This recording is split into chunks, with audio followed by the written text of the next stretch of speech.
Saya merasa sangat senang dan paham dengan keyakinan kelas yang telah saya buat sebelumnya, dan juga saya akan lebih semakin disiplin ketika mengikuti pembelajaran di kelas. Terima kasih, Santi.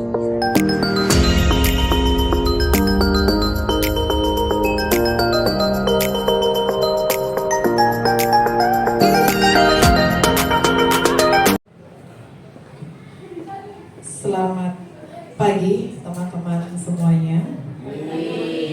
Yang awali dengan panganjaling ya. Om Swastiastu. Ya. Terima kasih telah menyempatkan hadir pada hari ini pada kegiatan pengimbasan penyebaran pemahaman budaya positif dan upaya mewujudkannya di SMP Negeri 1 Belah Batu. Tiang sendiri Putu Yuliani SPD, CGP Angkatan 10 Kabupaten Gianyar. Oke. Sebelum Tiang mulai ke materi, kita ice breaking dulu sebentar. Mohon kepada Bapak Ibu untuk berdiri dulu.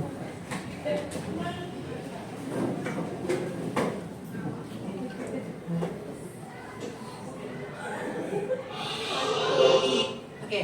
Tiang tayangkan satu video ice breaking, nanti diikuti gerakan yang ada di video ya.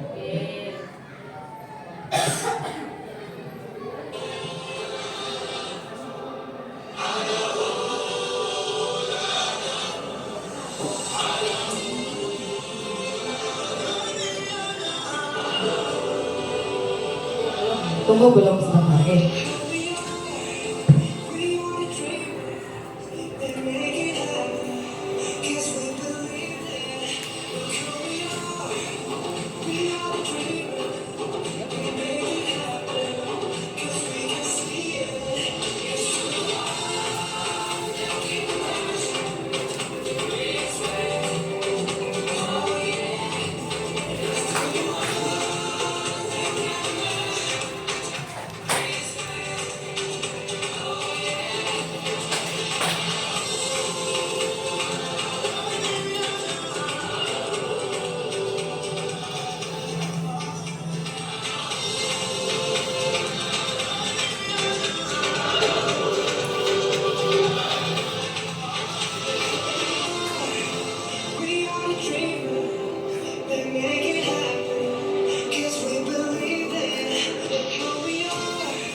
Terima kasih atas partisipasinya.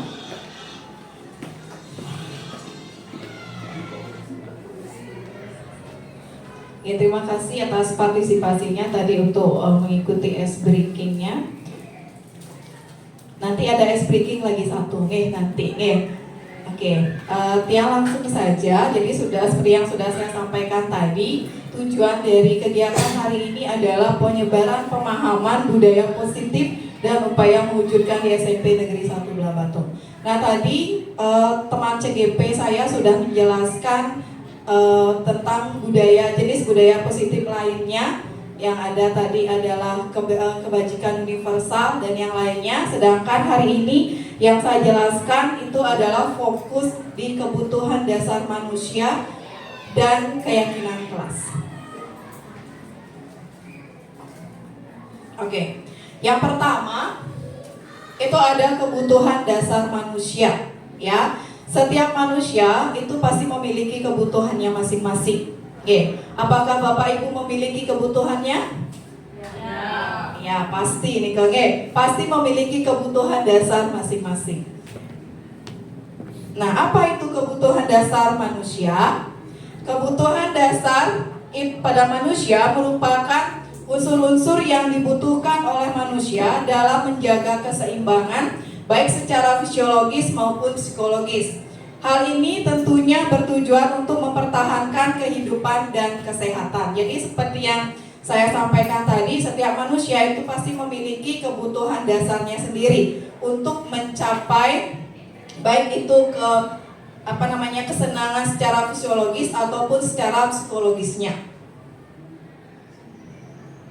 Nah, kebutuhan dasar manusia itu ada 5, ya. Yang pertama itu ada kebutuhan dasar manusia yang berkaitan dengan kasih sayang dan rasa diterima.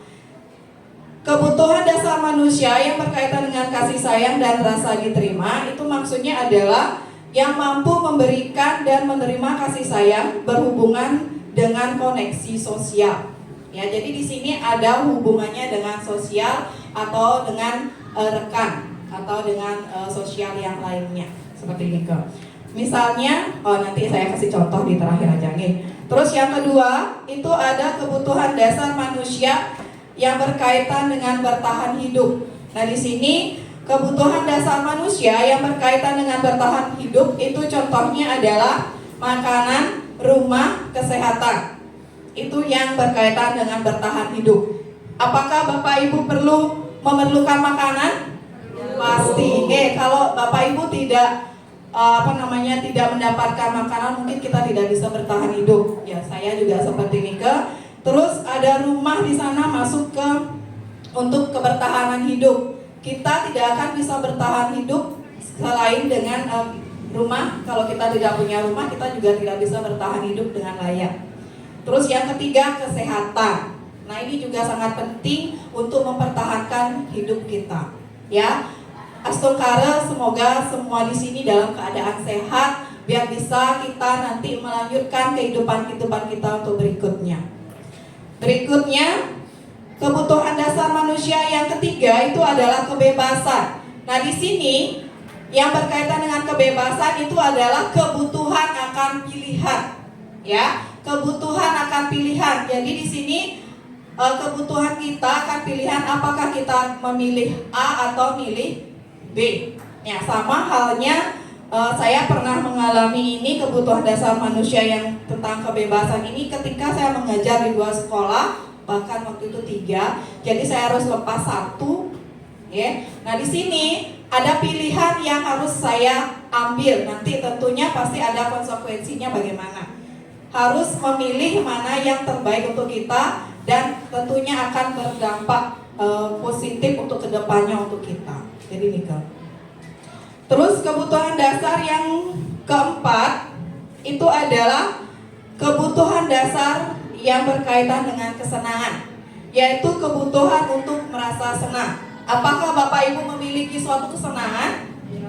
Iya. Nah, misalnya coba Bu Tia memiliki satu kesenangan. Ya, bisa dijelaskan? Baik, terima kasih atas waktunya.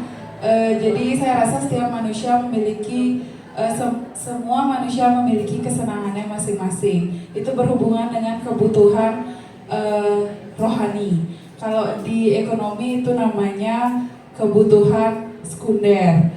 Untuk kesenangan, kalau saya sendiri saya lebih senang jalan-jalan. Tapi kalau orang-orang mungkin banyak senang jalan-jalannya ke mall. Kalau saya jalan-jalannya lebih ke yang minim mengeluarkan uang. Itu sih, terima kasih. Itu tadi jadi kesenangan yang dimiliki oleh Botia. Mungkin kalau orang lain itu kesenangannya adalah jalan-jalan ke mall, tapi kalau Botia memiliki kesenangan yang mengeluarkan minim uang. Ya, saya juga memiliki suatu kesenangan. Kesenangan saya adalah ya itu seperti yang disebut oleh Botia tadi adalah jalan-jalan. Pasti nih kayak setiap orang kalau sudah dapat jalan-jalan, Niko pasti senang. Apalagi kalau jalan-jalannya tidak mengeluarkan uang. Oke. Oke, ini kebutuhan dasar yang keempat. Dan yang lanjut kebutuhan dasar yang terakhir itu adalah kebutuhan dasar sebagai penguasaan. Yaitu artinya adalah kebutuhan kemampuan atas pengakuan. Jadi setiap individu itu berbeda. Ada yang ingin mendapatkan pengakuan, ada yang ingin tidak terlihat. Dia bisa tetapi tidak ingin terlihat. Tetapi ada juga yang bisa atau hanya menengah tetapi dia ingin terlihat, jadi otomatis dia ingin mendapatkan suatu pengakuan. Mungkin di sekitar kita banyak kita melihat hal seperti ini. Oke. Jadi itu masuk kepada kebutuhan dasar manusia yang berupa penguasaan. Jadi kalau kita melihat hal seperti itu, kita anggap itu adalah wajar saja. Mungkin itu adalah kebutuhan dasar yang mereka miliki. Jadi seperti itu. Selanjutnya, oke. Nah, tadi sudah saya jelaskan ada 5 kebutuhan dasar manusia. Saya ulangi lagi. Yang pertama adalah kasih sayang dan rasa diterima. Yang kedua adalah kebebasan. Yang ketiga adalah bertahan hidup. Yang keempat adalah kesenangan. Dan yang terakhir adalah penguasaan. Nah, sekarang Tiang punya satu kasus, Tiang punya satu kasus. Tolong diperhatikan Bapak Ibu sebentar. Tiang punya satu kasus. Nah, di sini ada kasus. Nanti ini akan berkaitan dengan kebutuhan dasar manusia. Jadi kasusnya adalah Bu Intan adalah guru matematika kelas 7 di SMP Negeri 1 Blabatu. Ia sedang bingung menghadapi ulah salah satu murid didiknya bernama Riko. Beberapa anak kelas 7 melapor padanya dan mengeluh karena Riko sering meminta uang dengan memaksa untuk membeli makanan di kantin.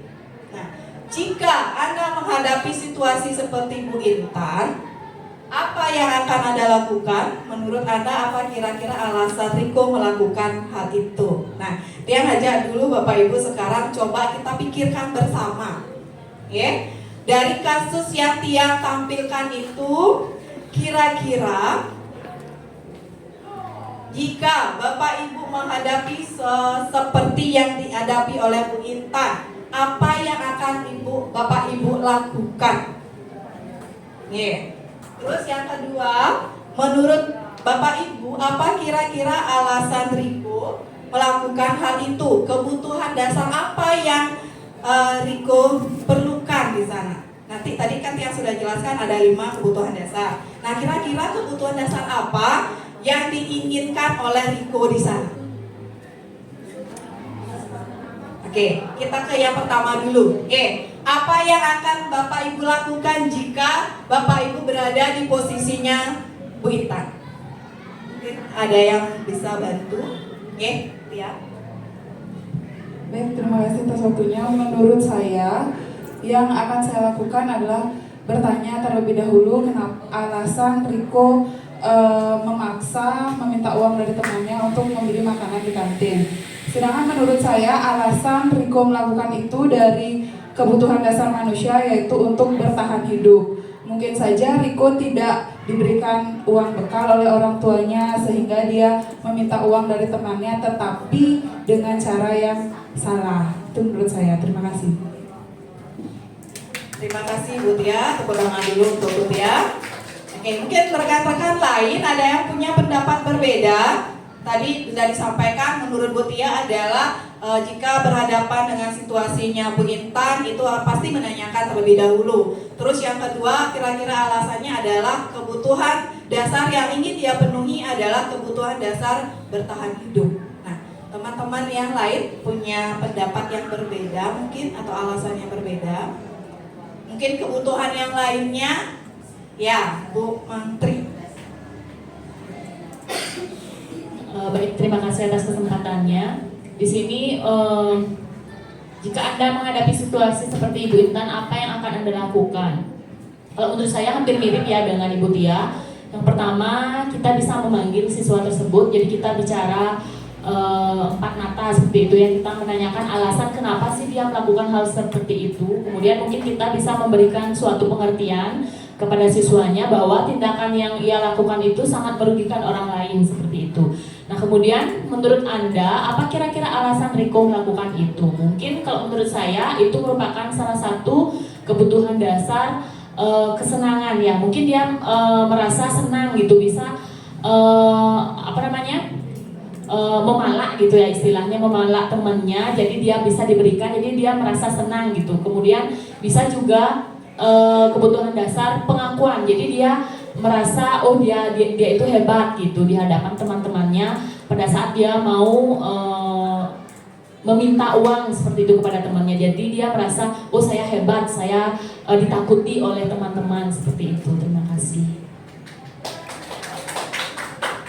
Oke, Rika tadi menurut Bu Mantri, jadi hal yang pertama dilakukan Rika mirip dengan Bu Tia, otomatis memanggil anaknya terlebih dahulu, terus mengajak muridnya untuk berbicara. Nah, yang perbedaannya di sini adalah kalau Bu Tia tadi berpendapat bahwa kebutuhan dasar yang diperlukan oleh Riko adalah bertahan hidup, sedangkan oleh Bu Mantri tadi kebutuhan dasar yang diperlukan oleh Riko adalah penguasaan dan kesenangan. Nah, oke.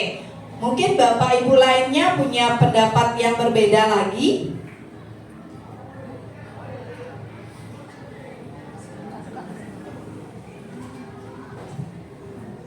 Ada? Mungkin Bapak Ibu yang di belakang. Ada Pak Chandra. Sama. Oke. Tidak ada lagi? Oke.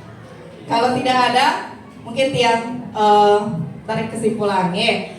Nah, apa yang kita lakukan jika berhadapan dengan situasi yang dihadapi oleh Bu Intan? Ini sudah sering kita lakukan juga di sekolah. Kalau kita berhadapan dengan siswa yang seperti itu, otomatis hal yang pertama kita lakukan adalah memanggil, pasti memanggil siswa tersebut. Ya, memanggil siswa tersebut, kemudian ajak berbicara siswa tersebut. Mengapa atau apa alasan dari siswa tersebut untuk melakukan hal tersebut? Jangan langsung marah-marah. Oke, di sini seperti yang sudah disampaikan tadi oleh teman saya, kita itu sebagai guru tidak boleh memberikan hukuman. Ya, kita tidak boleh memberikan hukuman. Usahakan posisi kontrol kita itu ada di apa? Sebagai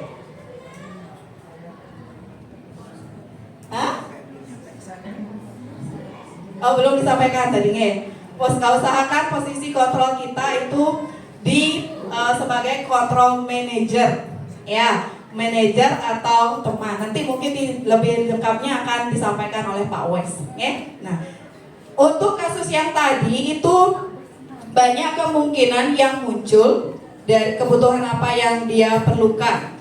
Kita bisa lihat kebutuhan apa yang dia butuhkan atau yang ingin dia capai itu dari cara siswa tersebut menjawab.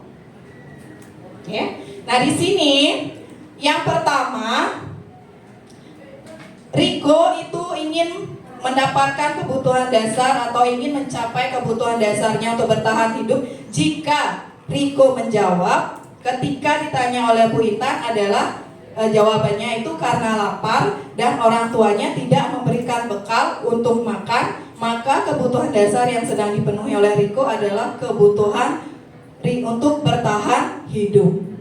Ya, jadi seperti itu. Kalau jawaban Riko seperti itu, saya lapar Bu, saya tidak dikasih bekal oleh orang tua atau bekal saya kurang. Nah, dari sana kita bisa ambil kesimpulan bahwa Riko ingin memenuhi kebutuhan dasarnya, yaitu kebutuhan bertahan hidup. Nah, di sini kebutuhan untuk bertahan hidup itu adalah hal yang bersifat fisiologis, seperti kesehatan, makanan, dan rumah. Komponen psikologisnya adalah dia merasa aman. Yang penting dia merasa aman, perut sudah terisi, dia sudah merasa aman. Dia tidak peduli bagaimana orang yang dia palak, bagaimana orang yang dia mintain uangnya secara paksa. Yang penting dirinya dia sudah aman dulu. Oh, perut saya sudah terisi, berarti saya sudah aman, tidak lapar lagi. Jadi seperti itu.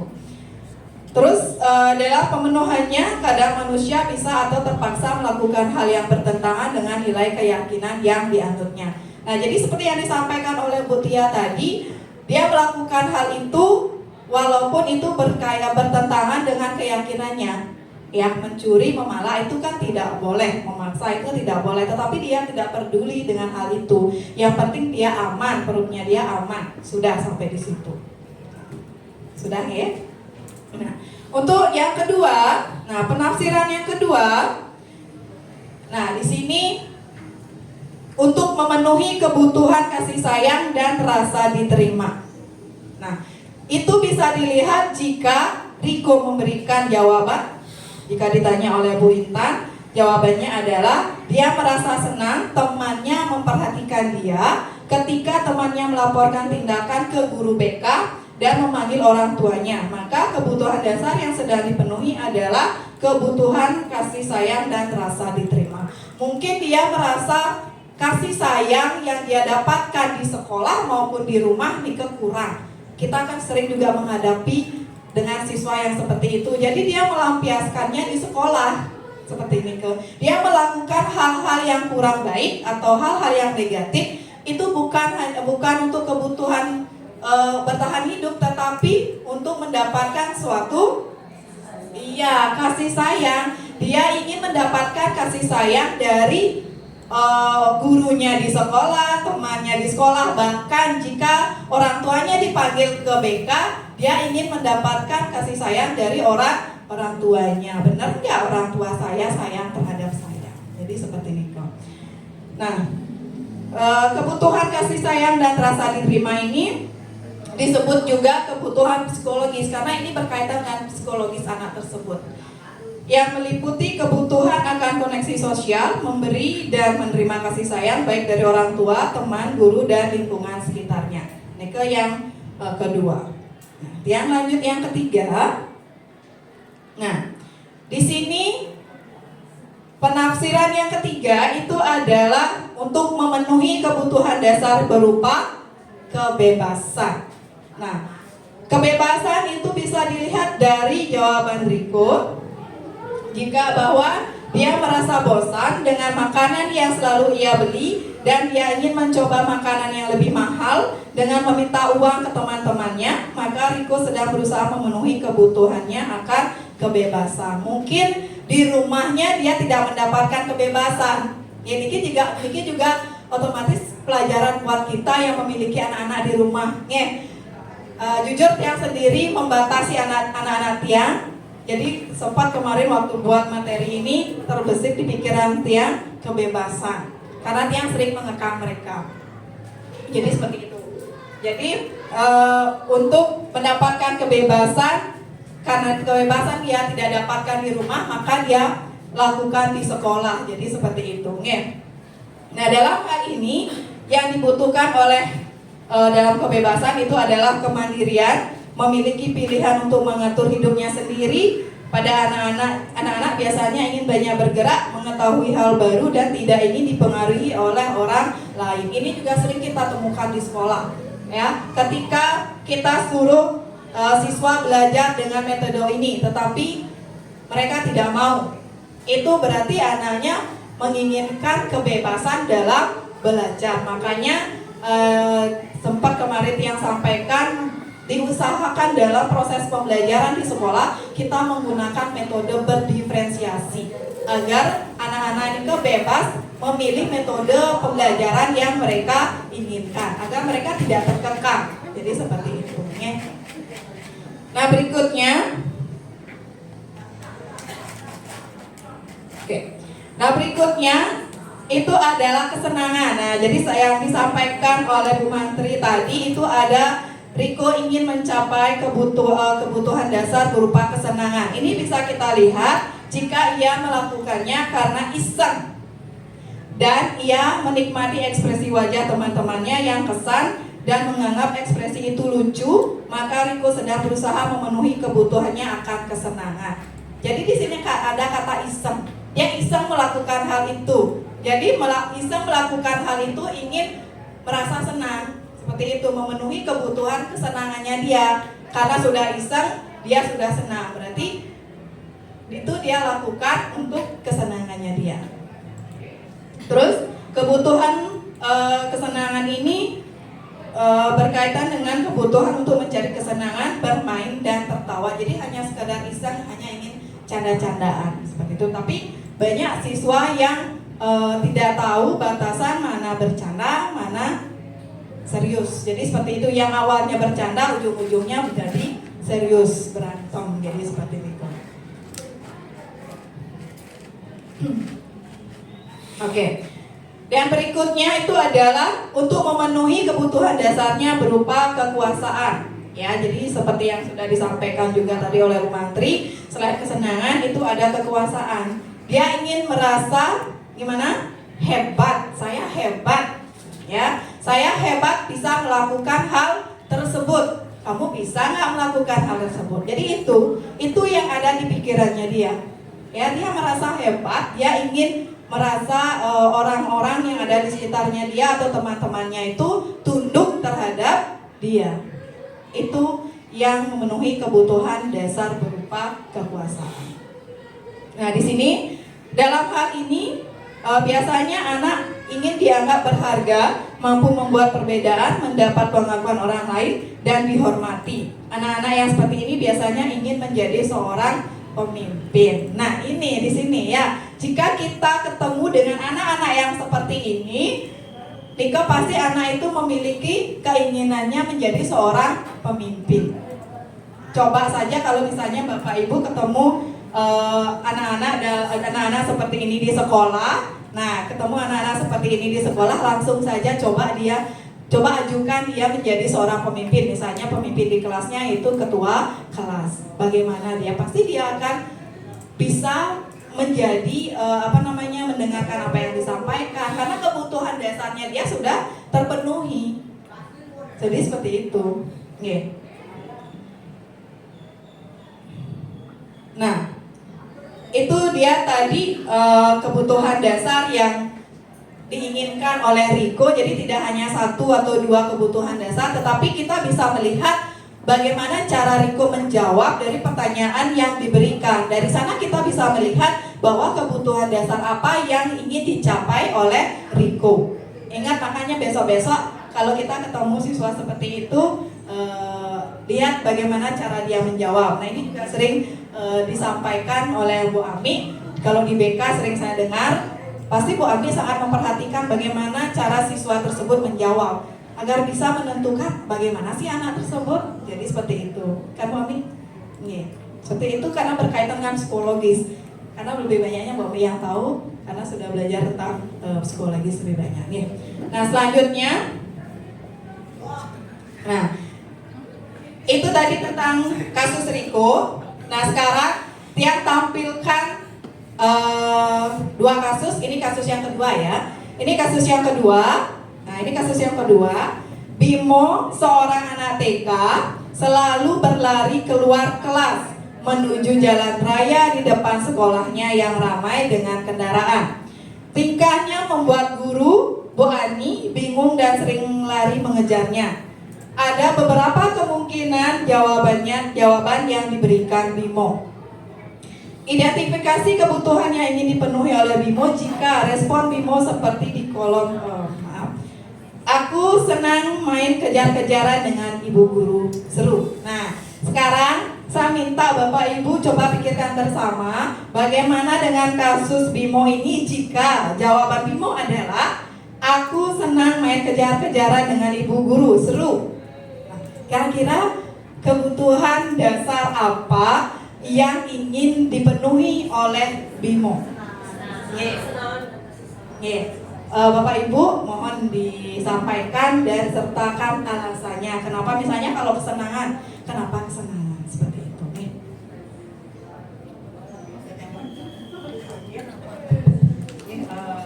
Mungkin Sinang Purut yang baru menyimak dari soal pemaparan tadi mungkin terkait dengan beberapa kasus yang Bu Ola sampaikan, Tiang mau tidak mengikuti. Kalau Tiang karena dari kejadian yang Tiang lihat gitu, kalau si Bimo pengen aku senang main kejar-kejaran dan dia maaf itu suatu hal yang membuat dia senang gitu. Nah, respon kita gitu sebagai seorang guru gitu menurut Tiang pribadi gitu, Riko pengen membuat dia itu merasa ini loh dunia saya gitu ya. Saya merasa senang dengan melakukan ini gitu. Seandainya ibu gurunya pun menegur, mungkin sebatas teguran sebagai seorang anak yang mungkin ada tahapan beberapa anak mungkin masih dalam fase anak-anak, mungkin cara menegurnya juga berbeda gitu. Terus yang kedua, selain kesenangan, dia juga ingin mencuri perhatian atau pengen seorang guru tuh mendekati dia dengan caranya dia sendiri gitu. Mungkin dengan mencari perhatian, seorang guru sayang nggak sama saya gitu. Mungkin itu dua hal yang mungkin ingin yang respon dari Ibu Ola. Terima kasih waktunya. Iya, terima kasih Bu Ami. Jadi tadi menurut Bu Ami, yang dilakukan oleh Bimo itu adalah ia ingin memenuhi kebutuhan dasarnya berupa kesenangan. Jadi ada kesenangan yang ingin dia capai di sana dari kalimat yang dia sampaikan, yaitu aku senang main kejar-kejaran dengan ibu guru, seru. Jadi ada rasa senang yang dia inginkan di sana. Jadi kita sebagai guru, kalau seandainya menegur, lihat-lihat ke siswanya. Kalau di siswanya masih tingkatan anak TK, bagaimana kita sebaiknya menegur anak TK. Jadi seperti itu. Ya. Jadi di sini yang saya tekankan kembali bahwa kebutuhan dasar yang ingin dipenuhi oleh Bimo itu adalah rasa kesenangan. Nah, selain itu kalau dicari dalam bahasa Indonesia, di sana juga ada kata kunci ya untuk menjawabnya. Di sana ada kata kuncinya yaitu berapa senang main-main. Jadi di sana kita sudah ambil kesimpulan bahwa kebutuhan dasar yang ingin dia capai adalah kesenangan. Jadi seperti itu. Ya, ini ke kasus yang kedua. Nah, saya lanjut ke kasus yang lagi satu.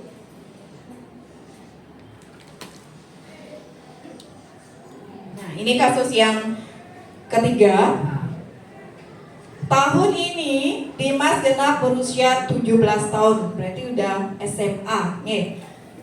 Ia senang sekali ketika ayahnya mulai mengajarkan cara menyetir mobil. Setiap akhir pekan ia berlatih menyetir.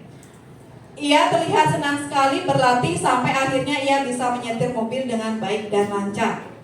Ketika ibunya bertanya pada Dimas, apa yang membuat ia ingin bisa menyetir mobil? Ketika jawaban Dimas adalah seperti ini. Kebutuhan apa yang ingin dia penuhi? Dia menjawabnya adalah menyetir mobil itu seru. Jadi ketika ibunya bertanya, jawaban dari si Dimas itu adalah menyetir mobil itu seru. Nah, kira-kira kebutuhan dasar apa yang ingin dipenuhi oleh Dimas?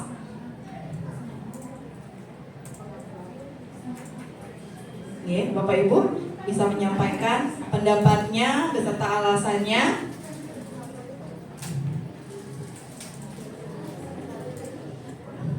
Ingat tadi ada 5, ya. Ada yang masih ingat 5 nih kan? Penguasaan. Terus yang kedua, bertahan hidup. Yang ketiga, kebebasan. Terus kesenangan, kasih sayang. Nah, kira-kira yang mana nih untuk kasusnya Dimas? Kebutuhan dasar apa yang dia ingin penuhi? Ya, Bu Tia. Baik, terima kasih. Menurut saya dari jawabannya Dimas, menyetir mobil itu seru. Karena ada kata seru, jadi menurut saya dia kebutuhannya kesenangan. Karena biasanya yang seru-seru itu pasti menyenangkan. Terima kasih. Oke, mungkin Bapak Ibu lainnya ada ingin memberikan pendapat.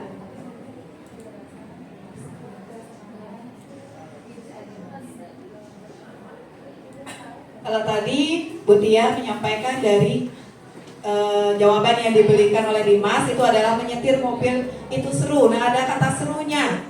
Kalau biasanya hal yang seru-seru itu pasti menyenangkan. Nah, itu yang disampaikan oleh Bu Tia. Mungkin dari Bapak Ibu ada yang ingin menambahkan?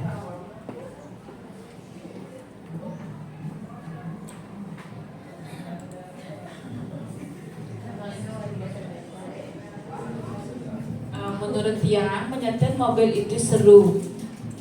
Ini berdasar kekuasaan atau pengakuan.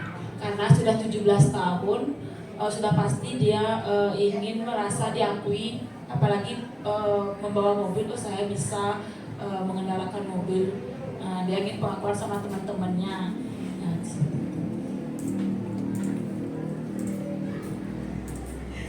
Oke, tadi itu dari Bu Novia. Kalau dari Bu Novia berpendapat bahwa kebutuhan dasar yang ingin dia capai oleh si Dimas itu adalah kekuasaan.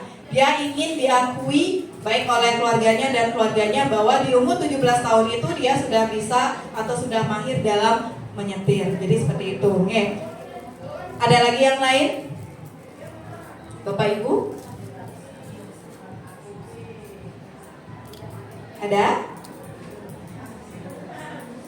Oke, tidak. Yang simpulkan untuk kasus yang ketiga ini ya, kita lihat dari jawaban yang diberikan oleh Dimas. Kembali seperti tadi, kita lihat jawaban yang diberikan oleh Dimas. Jawaban dari Dimas itu adalah menyetir mobil itu seru. Berarti itu dia ingin memenuhi kebutuhan dasarnya apa?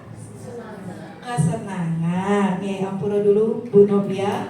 Jadi kebutuhan dasar yang ingin dicapai oleh Dimas itu adalah kesenangan, karena dia menganggap menyetir mobil itu adalah suatu kesenangan, bahwa dia bilang seru loh. Jadi itu adalah kesenangan, menyetir mobil itu adalah suatu kesenangan bagi Dimas, walaupun ibunya was-was di rumah. Jadi seperti itu. Nih. Nah, itu tadi pembahasan kasus yang Tiang berikan. Oke, sebelum saya lanjut ke keyakinan kelas, nah tadi itu adalah kebutuhan dasar. Sudah paham dulu untuk kebutuhan dasar? Sudah. Oke, nah sebelum Tiang lanjut ke keyakinan kelas, kita Tiang punya ice breaking, tapi ini berupa menjawabnya.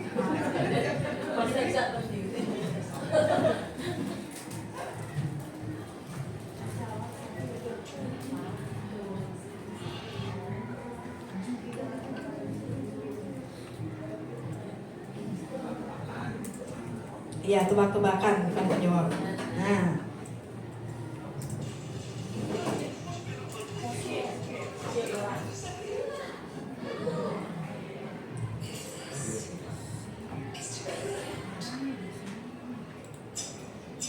oke.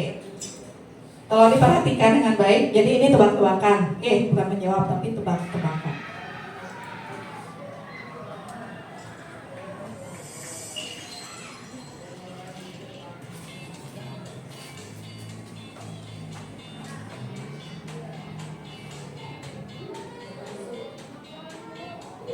Oke, ice breaking sebut warna. Ya, di sini ice breaking sebut warna. Jadi nanti Bapak Ibu sebut warnanya. Nanti ada kata kunci di sini, ya.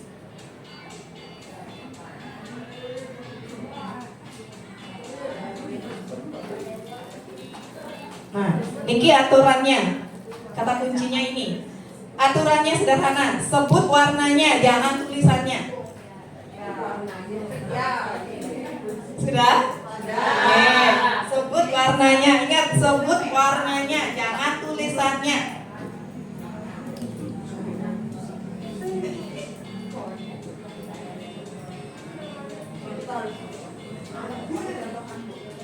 Nah, Niki, contoh sama dengan kuning.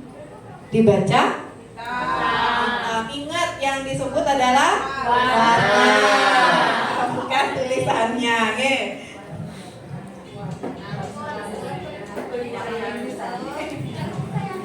Ya, warna tulisannya.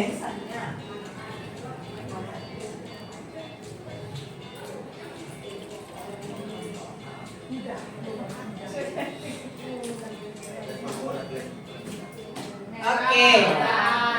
Tapi merah masih gampang.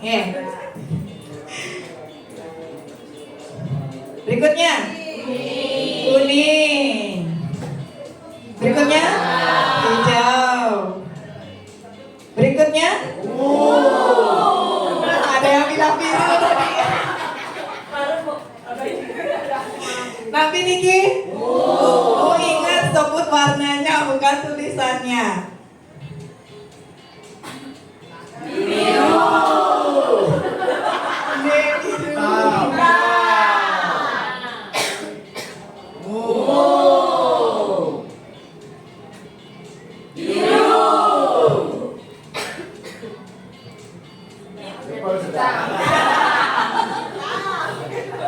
Level sedang. Yang ini apa tadi?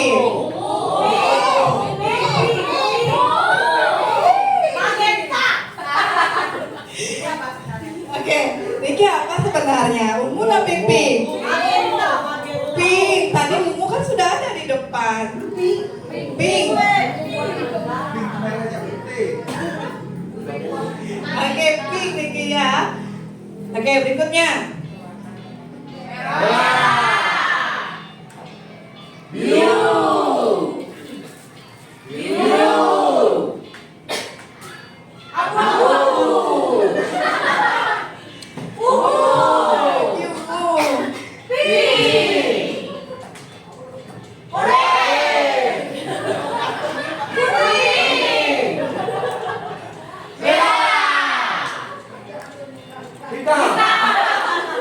Level sulit. Oke, level sulit bagi terakhir.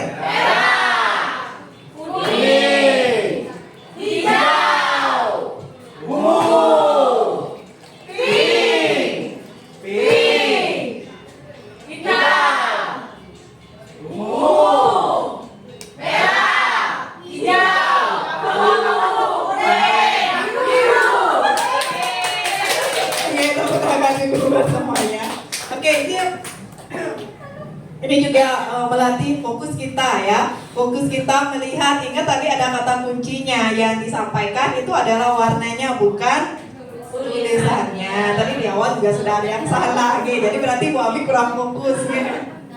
Oke, kita lanjut lah ke materi ya.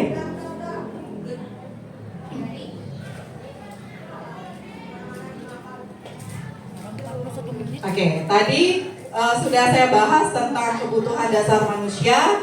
Kita lanjut ke keyakinan kelas. Nah, keyakinan kelas itu apa? Pernah mendengar keyakinan kelas kan Bapak Ibu ya? Pernah. Oke, keyakinan kelas. Nah, di sini mengapa keyakinan kelas? Mengapa tidak peraturan kelas saja? Karena ini beda tipis mungkin ya. Beda katanya beda, pengertiannya juga dapat dikatakan beda nanti.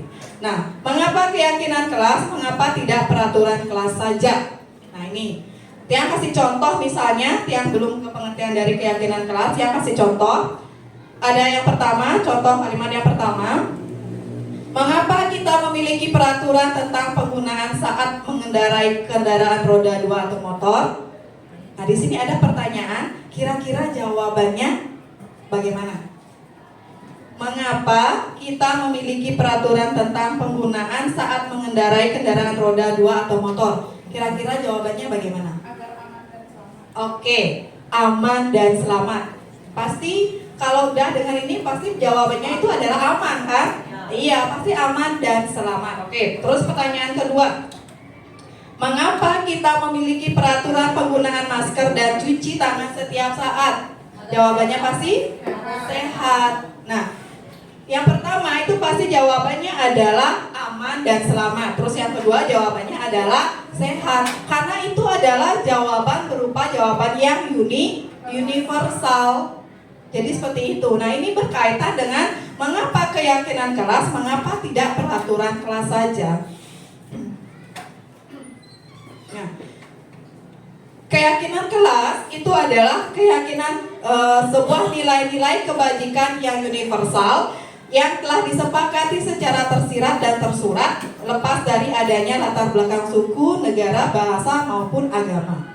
Keyakinan kelas dibuat secara bersama-sama dengan seluruh siswa yang mempunyai nilai-nilai kebajikan yang dapat dipercaya.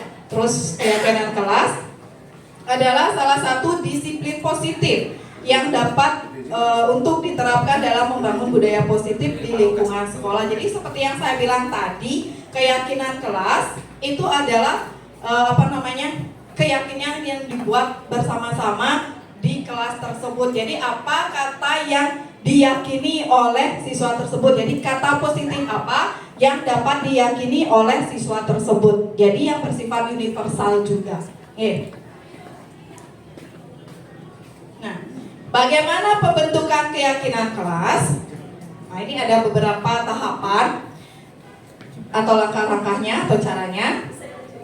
Keyakinan kelas itu lebih abstrak dari peraturan. Keyakinan kelas itu lebih abstrak dari peraturan. Kalau keyakinan kelas itu sudah pasti, sudah yakin, terus dia bersifat positif. Kalau peraturan itu lebih ke nuansanya lebih negatif nanti. Terus juga yang kedua, keyakinan kelas itu dibuat dalam bentuk positif. Jangan membuat keyakinan kelas menggunakan kalimat yang negatif. Contohnya, saya kasih contoh, jangan membuang sampah sembarangan. Ini kan kalimat yang negatif, tapi ubah kalimat tersebut menjadi kalimat yang positif. Misalnya adalah, ya, buanglah sampah pada tempatnya. Terus misalnya lagi, jangan membuli teman. Ini kan negatif. Nah, coba diubah menjadi kalimat positif, dia akan menjadi sayangi teman. Iya, sayangi teman dan hargai teman. Ini kan kalimat positifnya. Ya, jangan buat kalimat yang negatif. Terus yang ketiga, keyakinan kelas itu dibuat berupa pernyataan yang universal atau yang sudah umum, banyak orang yang mengetahuinya. Terus berikutnya, keyakinan kelas sedikit kalimat agar mudah diingat. Buat keyakinan kelas yang simpel aja. Jangan buat kalimat yang panjang, tapi yang simpel aja. Hargai teman, sayangi teman, buang sampah pada tempatnya. Jangan buat yang panjang-panjang, tapi yang simpel-simpel aja agar mudah diingat oleh siswanya. Jadi seperti itu. Terus berikutnya, keyakinan kelas disesuaikan dengan kondisi kelas atau sekolah agar mudah diterapkan. Nah, ini juga ketika kita membuat keyakinan kelas, kondisikan dengan kelas dan kondisi sekolah kita. Jadi dikondisikan kira-kira keyakinan kelas mana yang harus kita gunakan agar sesuai dengan keyakinan kondisi dari sekolah kita, dan lagi satu agar sesuai dengan visi daripada sekolah kita. Masih ingat gak visi dari sekolah kita apa? Ada yang masih ingat visi dari sekolah kita apa? Menteri bermutu, berkarakter, berwawasan lingkungan, dan wujudnya profil belajar. Iya, Nika, agar ketika kita membuat keyakinan kelas agar sesuai juga dengan visi dari sekolah kita. Dan yang terakhir itu adalah semua warga kelas dilibatkan dalam pembuatannya. Jadi ketika membuat keyakinan kelas, diusahakan libatkan semua siswa di kelas. Jangan hanya melibatkan pengurus kelas saja. Ya, jangan sampai melibatkan pengurus kelas saja, tapi libatkan semua siswa yang ada di kelas. Tujuannya untuk apa? Agar mereka mengetahui semua keyakinan kelas yang dibuat, dan lagi satu agar mereka bisa menyampaikan pendapat mereka. Semuanya agar bisa memiliki kesempatan untuk berbicara, menyampaikan pendapat mereka tentang keyakinan kelas yang akan dibuat. Dan keyakinan kelas ini bisa dibuat di awal pembelajaran. Misalnya kalau kelas 7 setelah mereka mengikuti MOS, MPLS, setelah mereka mengikuti MPLS, mereka sudah di kelas, dan wali kelas itu bisa langsung membuat keyakinan kelasnya. Keyakinan kelas untuk kelas kalian masing-masing atau kelas Bapak Ibu yang mampu. Boleh nggak keyakinan kelas dibuat per guru mata pelajaran? Boleh, boleh Niko. Jadi kalau kita sebagai guru ingin membuat keyakinan kelas, dimanapun kita mengajar, kita menggunakan keyakinan kelas tersebut, walaupun sudah ada keyakinan kelas, itu boleh dibuat lagi. Mungkin bisa dikatakan sebagai kesepakatan dengan guru mapel. Tiang juga sempat membuat suatu kesepakatan di kelas ketika mengajar. Jika presentasi, Nika pasti Tiang buat kesepakatan tiap kelompok itu harus ada yang bertanya. Jadi bertanya kepada temannya yang di depan itu juga untuk melatih berbicara mereka, keterampilan berbicara mereka. Dan lagi satu kesepakatan yang biasa Tiang gunakan adalah hargai teman yang berbicara di depan. Jika ingin berbicara silakan di luar saja. Itu yang Tia buat. Nah, Tia lanjutkan. Nah, ini dokumentasi dari keyakinan kelas yang Tia buat. Jadi nanti keyakinan kelas yang Bapak Ibu buat, yang di kelasnya itu bisa dibuat dalam bentuk infografis seperti yang saya buat di sebelah kanan. Tinggal di print, ditempel di kelas boleh, atau berupa post-it, terus digambar sekreatif mungkin, sebagus mungkin, ditempel di kelasnya juga boleh. Ini dokumentasi ketika Tia membuat keyakinan kelas. Dari gambar yang pertama itu ada yang di sebelah kiri, itu ada beberapa post-it, itu adalah pendapat dari siswa di kelas tersebut. Tia tempelkan dulu. Setelah itu kita bersama dengan siswa, saya dan siswa menyepakati 5 keyakinan kelas. Jadi 5 keyakinan kelas tersebut yang ubah ke atau Tia jadikan dia infografis. Jadi seperti itu, ya. Nah, di sini Tia ada videonya sedikit. Nah, ini di awal sebelum pembuatan keyakinan kelas.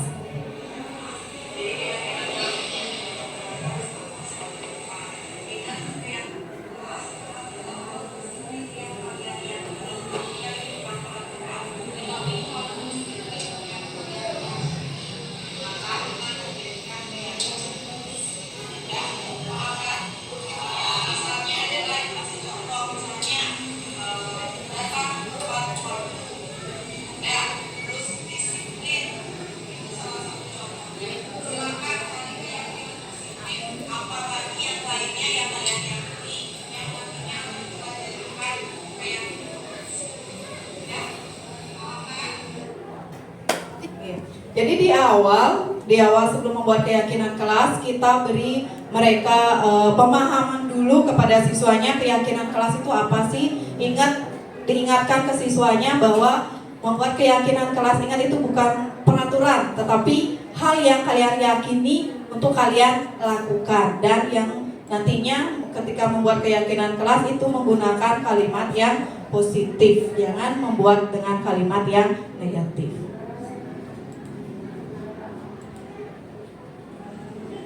Niki sudah ke tahapan ketika anak-anak memberikan pendapatnya tentang keyakinan kelas dan menempelkannya di kertas yang sudah saya tempelkan di depan. Pilah sampah sesuai metode yang ditentukan.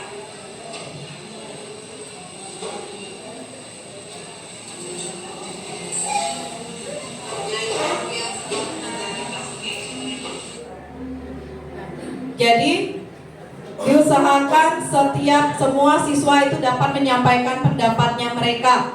Dan ketika mereka menempelkan di depan, Bapak Ibu Guru tolong disampaikan lagi apa yang telah ditulis agar didengar lagi oleh teman-teman yang lainnya, agar nanti di akhir bisa diambil kesepakatan. Oke,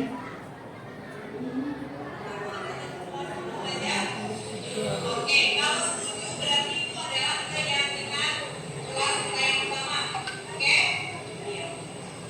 Berarti yang pertama itu adalah berdoa.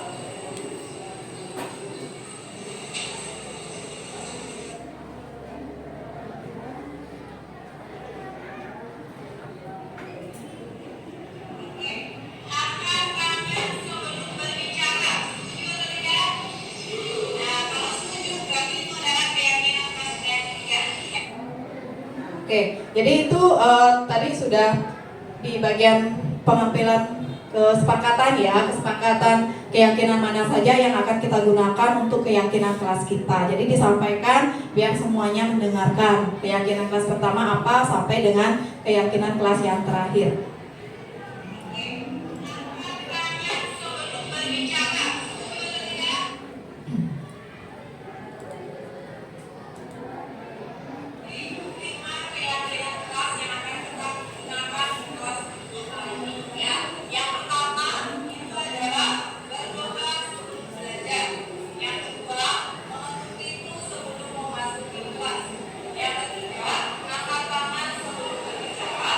Yang keempat,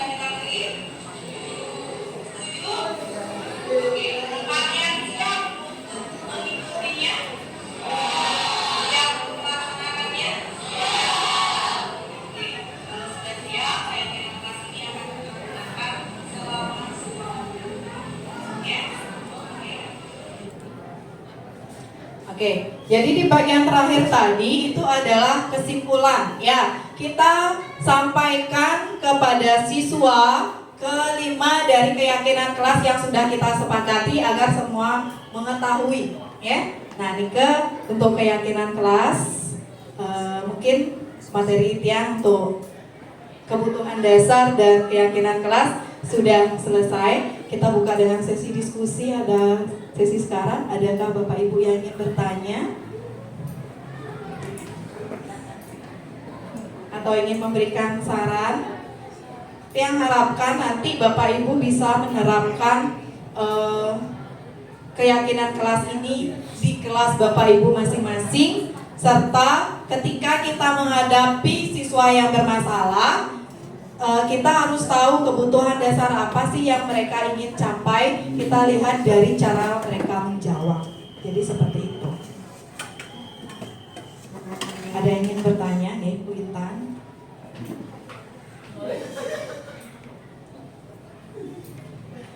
Baik, terima kasih atas kesempatannya. Saya ingin bertanya, kalau misalnya kan kita membuat keyakinan kelas, apakah kita perlu juga menyiapkan konsekuensi apabila nanti keyakinan kelas itu tidak berjalan sesuai? Terima kasih.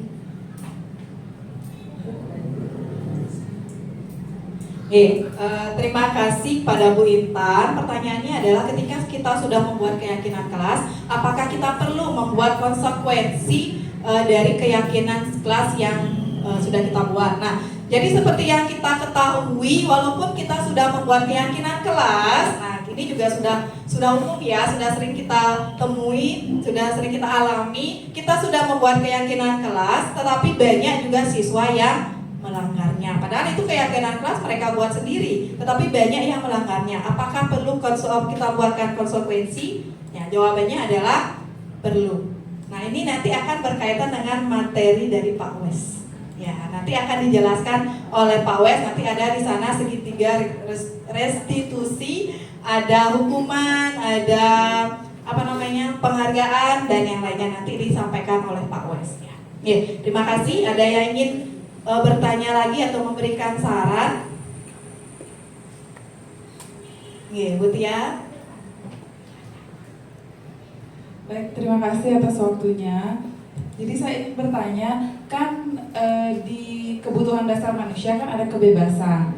Kalau misalnya ada murid yang nggak suka ikut pelajaran saya misalnya, kalau saya pelajar IPS, ada beberapa siswa yang tidak suka pelajaran saya, jadi kadang-kadang dia di luar jam istirahat. Karena jam saya sebelum istirahat dan setelah istirahat, jadi setelah istirahat itu dia masih di luar. Kadang-kadang sudah berjalan 1 jam dia baru masuk. Ketika ditanya, dia bilang saya nggak senang Bu pelajaran IPS gitu misalnya. Itu kan kebebasan. Jadi kebutuhan dasar manusia kan ada kebebasan. Kita sebagai guru apa yang harus kita lakukan? Kalau misalnya kita memaksa dia untuk ikut pelajaran kita, berarti kan kita mengekang dia untuk kebutuhan dasar kebebasannya. Jadi harus bagaimana tindakan yang dilakukan? Terima kasih. Ya, terima kasih Bu Tia atas pertanyaannya. Bagaimana jika ketemu dengan masalah seperti itu ya? Karena disampaikan oleh Bu Tia tadi, kalau ditanya jawab dari siswa itu adalah tidak senang Bu. Nah, di sana ada kebebasan juga, dia tidak senang mengikuti pelajaran Bu Tia. Jadi di sini kita sebagai guru bisa menerapkan metode atau model pembelajaran berdiferensiasi. Ingat, siswa atau anak Nika sudah memiliki kodrat alam dan kodrat zamannya masing-masing. Jadi kita harus ikuti itu.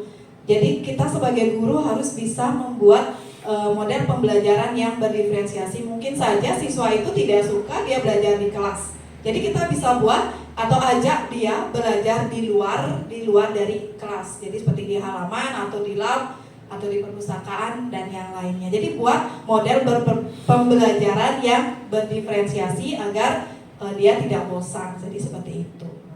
Bagaimana? Terima kasih. Terima kasih. Bagaimana Bapak Ibu? Sudah paham ya? Sudah siap untuk menerapkan di kelas? Siap. Demikianlah pemaparan Tiang tadi, karena tidak ada yang bertanya lagi, Tiang simpulkan bahwa setiap anak itu memiliki, atau setiap insan, setiap manusia itu memiliki kebutuhan dasarnya masing-masing. Ya, ada 5 tadi sudah saya sebutkan. Jadi untuk mencapai kebutuhan dasar tersebut ada beberapa hal yang dia lakukan, baik itu hal yang positif maupun hal yang negatif untuk mencapai kebutuhan dasarnya. Terus untuk yang kedua itu ada keyakinan kelas. Jadi keyakinan kelas itu kita buat ingat, keyakinan kelas itu bukan atau berbeda dengan peraturan kelas. Kalau peraturan kelas itu kesannya lebih ke negatif, lebih memaksa. Sedangkan kalau keyakinan kelas itu kesannya lebih positif dan itu adalah suatu keyakinan dari siswa di kelas tersebut. Nah, bagaimana jika perlu nggak konsekuensi dari keyakinan kelas tersebut? Tadi sudah Tiang jawab, jika keyakinan kelas itu dilanggar, perlu adanya konsekuensi. Nanti untuk konsekuensinya apa saja akan dijelaskan oleh teman Tiang. Oke, demikian pemaparan dari Tiang. Tiang ucapkan terima kasih. Tadi Tiang awali dengan Pananjali, sekarang Tiang tutup dengan Pramo Santi. Om Santi Santi Santi Om.